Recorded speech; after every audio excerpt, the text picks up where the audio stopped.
Ladies and gentlemen, good morning. Episode 8.5. Let's continue what happened in Babylon. Okay? The king Nabonide pilgrimage. In French, that's how we say it. In English, it's pilgrimage, something like that. Nabonide pilgrimage. The Moon King who refused the fire. He wanted the water seeds from the moon, okay? The scene of the moon to balance out everything. Now, this is 8.5. Opening scene, a throne left behind. Nabonide did not lose his throne. He relinquished it. In a city now ruled by flame and fear. So he left Babylon. That's why. That's what the king did. So he left everything to who? His son, the prince. He turned in war. He abandoned Marduk festival. He declined the golden rite. He walked into the desert where silence still whispering through. Scene 2, the Oasis of Lunar memory. That's where he went.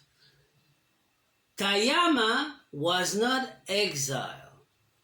It was an alignment. There, under Desert Star, Nabonide built temple to Sin.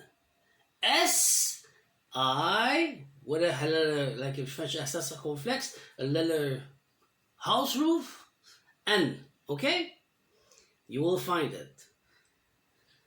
The moon god of fertility, intuition, and time. Sin, crowned in lapis-lazuli, carried the rite of the ancient memory. He knew that we're going to fall, so he keep the seed. Seed of the sun and the seed of the moon together. Okay, that's what he did, that king. He saved her ass. Nabonide called upon that memory, offering prayer, not of conquest, but of restoration.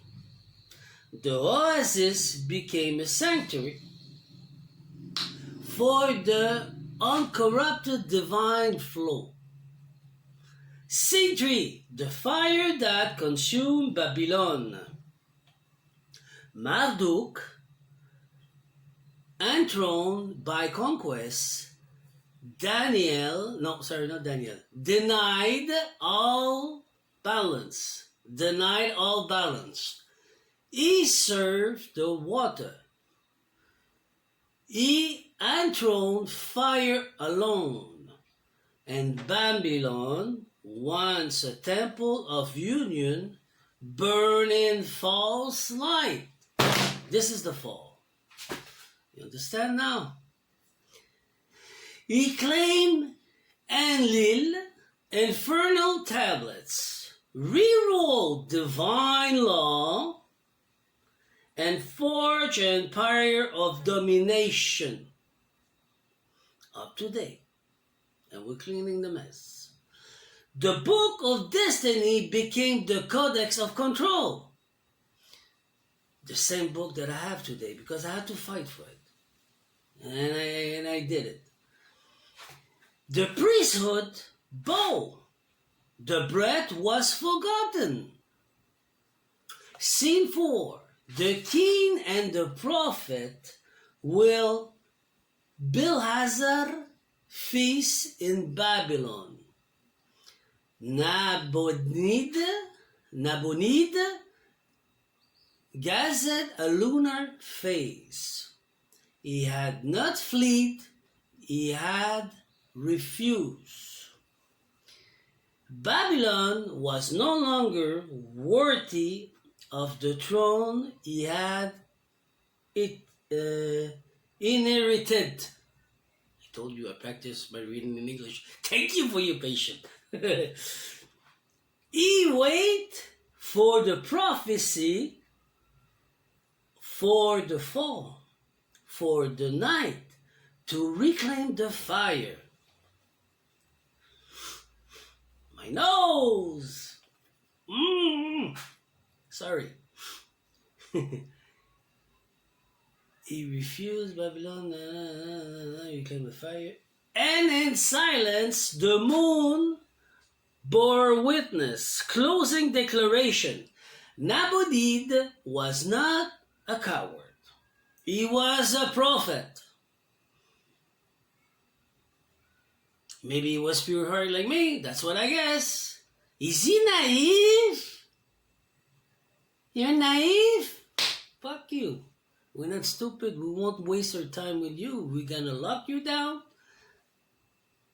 and come back when you're like today. We're not stupid. You have a problem in your head. We didn't do nothing. We respect universal law, cosmic law, celestial law. We respect God. So the same thing with him. He's not naive. You think you're powerful, Mr. Powerful? We're just watching you fall. We go, we do, and we let God do the revenge because we're not allowed to kick your ass. Only if you come and kick my ass, try to kick my ass physically, I will kick your ass. This is naive for you. No. This is respecting celestial law, respecting the original breath. This is what you don't understand, Mr. Eagle, Mrs. Eagle. Anyway, so let's go back to my stuff. So closing declaration. Nabonide was not a coward. He was a prophet. He walked away from the city, but from corruption. He chose sin, sin with the hat, over Marduk. So he chose the Oasis of water. So he chose the god of water. Water over fire. Because without water, you cannot heal your emotion. You cannot heal nothing. And we are composed with emotion. We're not a jinn, a demon of fire, who don't have emotion. That's why they only fire. Us, we are fire and we are water. That's what you need to understand. Water is what? Emotional body. You need to heal. Get it? Water over fire, writ over power. And Babylon, stripped of balance, fell into our flame. So that's it for this episode 8.5. I come back for episode 8.6. Thank you very much. See you soon.